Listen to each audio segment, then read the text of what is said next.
तो हाय सामाने good morning सकाल गोटे मिनी ब्लॉग को आप स्वागत।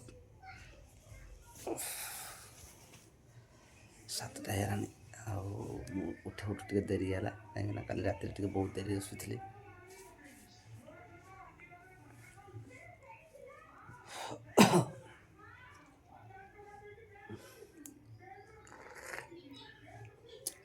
समस्त जी जाड़े पलैलानी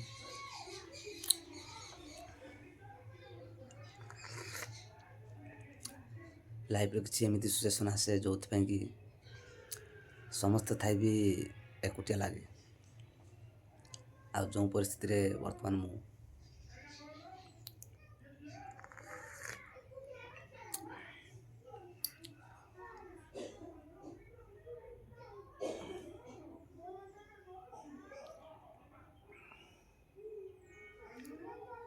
आपण मैंने बुझीपारे निश्चित भाव कहीं समय सब सामान नुहे आ समय हूँ बहुत बलवान। आ समय केतबे क्या नहीं कौन पहुँचाए सीटा केवल भगवान को जना।